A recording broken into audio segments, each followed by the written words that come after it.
ગુજરાત યુનિવર્સિટીના most of સ્ટુડન્ટ્સને એવું લાગે છે કે મને આપણા દેશમાં ફ્રીડમ ઓફ સ્પીચ ના મળવી જોઈએ. જો તમારે આ બાબતને શરૂઆતથી જાણવી હોય તો તમે સ્ક્રીન પર દેખાતા વિડીયો પર ક્લિક કરીને જાણી શકો છો. અને હા, હું માનું છું કે મેં જે મુદ્દો ઉઠાવ્યો છે તેની તકલીફ ફક્ત મને અને સમગ્ર યુનિવર્સિટીના ફક્ત 6 થી 7 વિદ્યાર્થીઓને જ પડી હશે.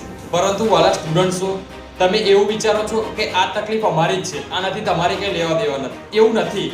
આ એક સ્ટુડન્ટની તકલીફ છે અને હું પણ સ્ટુડન્ટ છું અને તમે પણ સ્ટુડન્ટ છો. એઝ અ સ્ટુડન્ટ મેં જે ડિમાન્ડ કરી છે એ મારો હક છે. હું ગુજરાત યુનિવર્સિટીમાં ફી ભરું છું તો મારી પાયાની સુવિધાઓની જવાબદારી તેમની જ છે. આ બાબત પર મને આવી જ કોમેન્ટ્સ આવે છે કે ટુ વ્હીલર લઈને આવવાનું બકાત અને એકલાને જ તાપ લાગે છે, આટલા વર્ષોમાં કોઈને તકલીફ નહીં થઈ અને તને જ બધી સમસ્યા ઊભી થાય છે, વગેરે વગેરે જેવી.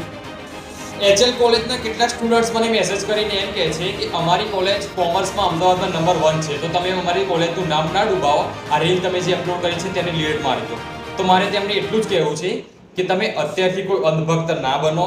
તમે પહેલાં આ બાબતને પૂરી જાણો અને પછી વિચારો અને પછી આગળ કોઈ પગલું ભરો.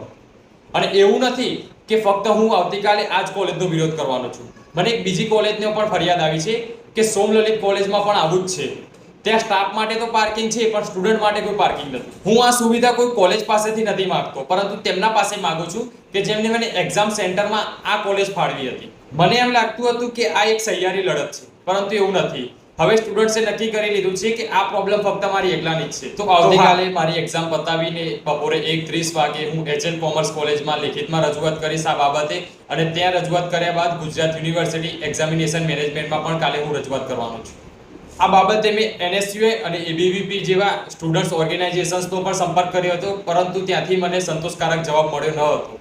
તેથી હું ફરી તેમને અને અન્ય કોઈ પણ સ્ટુડન્ટ્સને મારી વાત જો વ્યાજબી લાગતી હોય તો તેમને વિનંતી કરીશ કે આવતીકાલે મારી સાથે જોડાઈને મને સાથ સહકાર આપવા વિનંતી. આશા કરું છું કે તમે મારી આ વાતને સમજ્યા હશો. જય ભીમ, જય ભારત.